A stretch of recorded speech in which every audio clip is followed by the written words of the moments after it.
नमस्कार दोस्तों, मैं अनूप कुमार सिंह। हमारा यूट्यूब चैनल गणित मंत्रा में आपका स्वागत है। आज हम आप लोगों को त्रुटि सुधार से संबंधित प्रश्नों को हल कराएंगे, जिसमें हमारा पहला प्रश्न है। इस तरह के प्रश्न में हम क्या करते हैं। प्रश्न हमारा दिया गया है, एक विद्यार्थी को किसी संख्या में 10 से गुणा करने को कहा गया, किंतु भूलवश उसने 10 से भाग दिया। बतलाइए कितने प्रतिशत की त्रुटि हुई। तो जब 10 से गुणा करने की बात कही गई है, तो इसमें हम क्या मानेंगे कि हम मानेंगे जो वो संख्या है जिसमें गुणा करना था, उस संख्या को हम 10 मान लेंगे, क्योंकि 10 से हम 10 में गुणा करेंगे तो जो 100% हमारा आंसर आएगा वो 100 हमारा आंसर आएगा वो 100% है। हमें आंसर ये लाना था, लेकिन हुआ क्या कि इस 10 में हमने 10 से भाग दे दिया और हमें उत्तर मिला 1। अगर हमारा उत्तर 100% आता तब तो सही था, लेकिन हमारा उत्तर आया 1, जो कि 1% के बराबर है। तो त्रुटि कितने की हुई? 100 और 1 में जो अंतर है 99% का है। यही हमारी त्रुटि हुई। फिर एक प्रश्न उसी प्रकार का है। प्रश्न है, एक विद्यार्थी को एक संख्या में 10 से गुणा करना था, किंतु भूलवश उसने 7 से भाग दे दिया। बतलाइए प्रतिशत त्रुटि क्या है। बिल्कुल जो प्रश्न अभी हमने पहला प्रश्न हल किया, सेम वैसा ही प्रश्न है। तो हम मानेंगे कि माना वो संख्या 10 है, तो कह रहा है कि 10 से गुणा करना था। अगर हम इस संख्या में 10 से गुणा करते तो हमारा आंसर आता 100, जो कि ये 100% सही है। हमने क्या किया, गलती से हमने उस संख्या में 7 से भाग दे दिया। तो जब हम 10 में 7 से भाग देंगे तो जो हमारा आंसर आएगा वो 10/7 ही आएगा। तो अब हम क्या देखते हैं कि हमारा आंसर तो आना चाहिए 100%, आ गया 10/7। ये 10/7 के बराबर है। अब ये कह रहा है कि प्रतिशत त्रुटि कितना है, तो हम क्या करेंगे, 100 में से 10/7 को माइनस कर देंगे, और जब माइनस करेंगे तो यहाँ बटा 1 तिरछा गुणा कर देंगे। तो 100 सत्ते 700 और -10/7 एक कम 7, 690/7। इसे हम लिख सकते हैं, भाग देने पे लिख सकते हैं 7 9 63 और 6 60 हो गया, 7 8 56 और 4 60, 98 सही 4/7%। ये हमारा आंसर हो जाएगा। पिछले प्रश्न में क्या था कि कोई विद्यार्थी एक दी गई संख्या में 20 से भाग देने की जगह यहाँ पे लिखा है, तो उसमें लिखा होता था कि 20 से गुणा करने की जगह, यानी कि उसका उल्टा दिया गया है। पहले अभी तक गुणा किया जाता था, अब इसमें दिया जा रहा है भाग। तो हम किस संख्या को 20 से भाग दें कि हमारा आंसर 100 आ जाए। ऐसी कौन सी संख्या है जिसे हम 20 से भाग दें कि हमारा आंसर 100 आ जाए? 2000 को अगर हम 20 से भाग दें तो हमारा आंसर क्या आ जा रहा है? 100। हमने क्या माना कि हम मानते हैं वो संख्या 2000 है।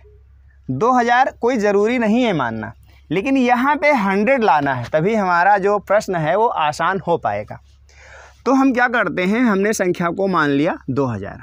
2000 को जब हम 20 से भाग देंगे तो हमारा आंसर आएगा 100। अब 100 ही तो हमें लाना था।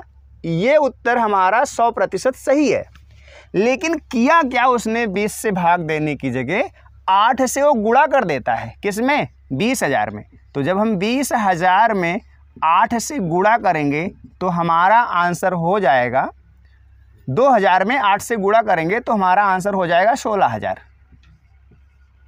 जो कि गलत है। आंसर आना चाहिए था 100, आ गया 16,000। अब वो कह रहा है कि कितने प्रतिशत गलती कर देता है।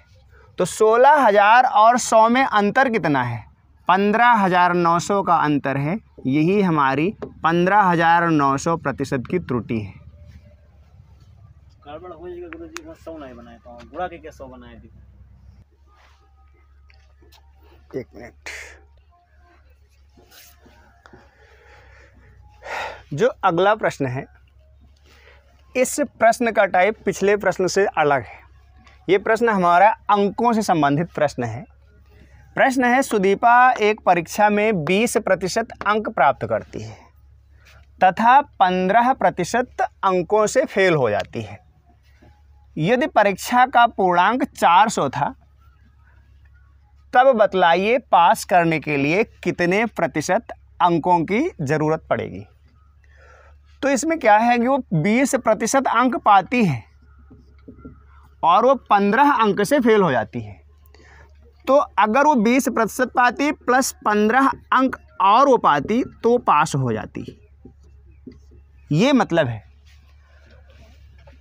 तो ये भी कह रहा है कि यदि परीक्षा का पूर्णांक 400 था, तो पहली बात तो 400 का 20% अंक उसे मिला, तो 400 का 20% कितना होता है ये हम निकालेंगे। 400 का 20% होता है 80। यहाँ पे हम निकाल लेंगे 400 गुणे 20/100 कर लेंगे। 100 के दोनों जीरो से ये जीरो कट जाएंगे और 20 चौक 80 हमारा अंक मिल जाएगा हमें। कह रहा है इस 80 अंक से उसे 15 अंक और। जो अगला प्रश्न है, इस प्रश्न का टाइप पिछले प्रश्न से अलग है। ये प्रश्न हमारा अंकों से संबंधित प्रश्न है। प्रश्न है, सुदीपा एक परीक्षा में 20% अंक प्राप्त करती है तथा 15 अंकों से फेल हो जाती है। यदि परीक्षा का पूर्णांक 400 था, तब बतलाइए पास करने के लिए कितने प्रतिशत अंकों की ज़रूरत पड़ेगी। तो इसमें क्या है कि वो 20% अंक पाती है और वो 15 अंक से फेल हो जाती है। तो अगर वो 20% पाती प्लस 15 अंक और वो पाती तो पास हो जाती, ये मतलब है। तो ये भी कह रहा है कि यदि परीक्षा का पूर्णांक 400 था, तो पहली बात तो 400 का 20% अंक उसे मिला, तो 400 का 20% कितना होता है ये हम निकालेंगे। 400 का 20% होता है 80। यहाँ पे हम निकाल लेंगे 400 गुणे 20/100 कर लेंगे। 100 के दोनों जीरो से ये जीरो कट जाएंगे और 20 चौक 80 हमारा अंक मिल जाएगा हमें। कह रहा है इस 80 अंक से उसे 15 अंक और मिलता, अर्थात उसे 95 अंक मिलता तो पास हो जाती। तो कह रहा है तब बतलाइए पास करने के लिए कितने प्रतिशत अंकों की ज़रूरत पड़ेगी। तो 95 अंक की ज़रूरत पड़ेगी। अब हमें प्रतिशत अंक निकालना है, तो प्रतिशत 400 अंक तो उसका पूर्णांक ही है, तो 400 ये हमारा 100% के बराबर है। तो हम ये पता कर लें कि जो 95 है वो कितने प्रतिशत के बराबर है, तो हमारा आंसर हमें मिल जाएगा। ये दोनों जीरो कट जाएंगे, अर्थात जो 4 है वो 1% के बराबर है। 4 को हम 95 बनाना चाहते हैं तो हम क्या करेंगे, 95/4 हमें यहाँ कर देना होगा। जो काम हम इधर किए हैं वही काम इधर कर देंगे, तो हम 95/4 यहाँ भी कर देंगे। तो ये 95 अंक का मतलब हो गया 95/4, और इसे हम जब सरल कर लेंगे, 4 दूनी 8, 1 9, 4 3 12, 3 15, 4 7 28, 2 30, 4 5 20, अर्थात वो 23.75 अंक उसे प्रतिशत अंक मिल जाता अगर, तो वो परीक्षा में पास हो जाती। यही हमारा आंसर होगा। क्या है इस प्रश्न में, संदीप किसी परीक्षा में 40% अंक लाया। देखिए इसमें क्या है, पहले हम प्रश्न को पढ़ते हैं। 40% अंक लाया और 20 अंकों से फेल हो गया। 40% अंक लाने के बाद भी वो 20 अंक से फेल हो जाता है। फिर कहता है कि युगल उसी परीक्षा में 35% अंक लाया और 40 अंकों से फेल हो गया। तो इसमें दो प्रश्नों के जवाब देना है। पहला है कि न्यूनतम पास अंक क्या है, यानी कि कितना अंक हम पा जाएं तो पास हो जाएंगे, और दूसरा है कि परीक्षा का पूर्णांक क्या है, हमें परीक्षा का पूर्णांक बताना है। देखिएगा, जो संदीप है, संदीप को 40% अंक मिलता है और वो 20 अंक से फेल हो जाता है। उसके बाद जो युगल है उसे 35% अंक मिलता है, अर्थात इसे कम मिलता है, तो ये ज़्यादा नंबर से फेल होगा। और कितना नंबर से फेल होता है? 40 नंबर से फेल होता है। तो यहाँ पे हम क्या देखते हैं कि जो इनके फेल यानी कि ये 40% पाया, ये 35%, तो इनका जो प्रतिशत का अंतर है ये 5% का अंतर है, और इनके जो अंकों का अंतर है वो 20 का अंतर है, अर्थात 5% 20 के बराबर होगा। तो कह रहा है पहला कि न्यूनतम पास अंक क्या है। अब इस पॉइंट को यहाँ पे हम पकड़ेंगे कि 5% 20 के बराबर है, ये एक चीज़ हमें मिली है। कह रहा है न्यूनतम पास अंक क्या है। तो चाहे हम यहाँ से देख लें चाहे यहाँ से देख लें। हम यहाँ से देखते हैं, कहता है कि संदीप किसी परीक्षा में 40% पाता है, तो 5% बराबर हमें पहले से पता है कि 20, इसको हम 40 बनाएं, दोनों तरफ 8 से गुणा करेंगे, ये 40 हो गया तो इधर भी 8 से करना पड़ेगा, तो ये 40% बराबर 160, 40% बराबर 160, अर्थात वो 160 अंक पाता है। गलती हो गई यहाँ पे, हाँ सही है, ये सही है। 40% अंक पाता है तो वो 160 अंक पाता है और 20 अंक से फेल हो जाता है, तो इसे पास होने के लिए 160 + 20 अर्थात 180 अंक चाहिए था। तो न्यूनतम पास अंक है वो 180 अंक है। फिर कहता है कि परीक्षा का पूर्णांक क्या है। तो परीक्षा का पूर्णांक तो हमेशा 100% होता है। हम देख रहे हैं यहाँ पे 5% 20 के बराबर है, तो इसको 100 बनाना है तो हम 20 से गुणा करें, यहाँ 20 से गुणा कर रहे हैं तो यहाँ भी 20 से गुणा करना पड़ेगा, और ये 20 पंचे 100% बराबर हमारा आ गया 400, अर्थात परीक्षा का जो पूर्णांक है वो 400 है और जो न्यूनतम पास अंक है वो 180 है। अगर हम यहाँ से देखें न्यूनतम पास अंक को, यहाँ से अगर हम न्यूनतम पास अंक जानना चाहें तो यहाँ से भी हम जान सकते हैं। कैसे? 5% का मान हमें मिला है 20, युगल 20 35% अंक पाता है, इसको 35 बनाने के लिए हमें दोनों तरफ 7 से गुणा करना पड़ेगा। तो यहाँ 7 से गुणा किया हमने 35 हो गया, तो यहाँ भी 7 से गुणा करना पड़ेगा। तो इसका मतलब कि 35% का जो मान है वो 20 + 140 आया। 140 पाने के बाद भी 40 अंक से फेल हो रहा है, तो अर्थात उसे 40 अंक की और आवश्यकता थी, मतलब कि उसे 180 अंक मिल जाते तो परीक्षा में पास हो जाता।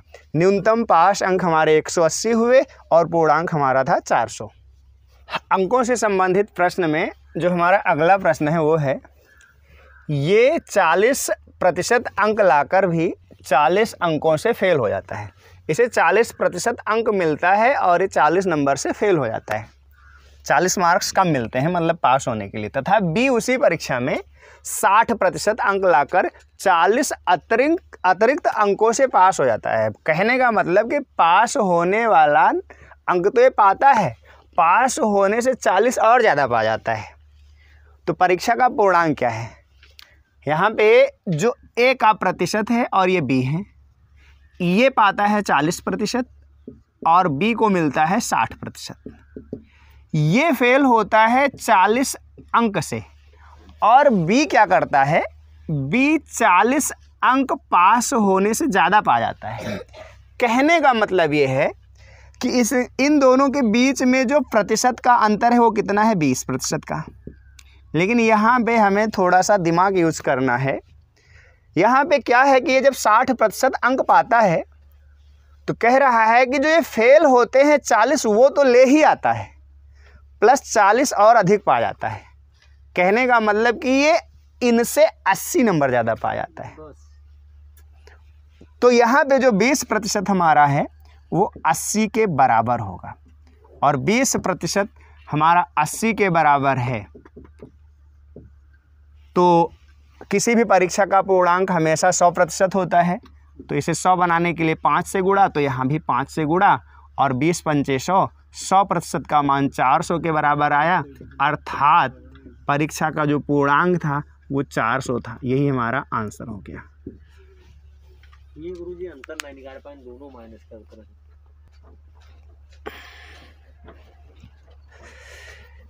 अगला प्रश्न है एक परीक्षा में सुबोध 70% अंक लाता है तथा 40 अतिरिक्त अंकों से पास हो जाता है। फिर कहता है उसी परीक्षा में अजय को 60% अंक आया तथा वह 30 अतिरिक्त अंकों से परीक्षा पास कर जाता है। बताइए परीक्षा का पूर्णांक क्या है। यहाँ पे दो लोग हैं, एक है सुबोध और दूसरे हैं अजय।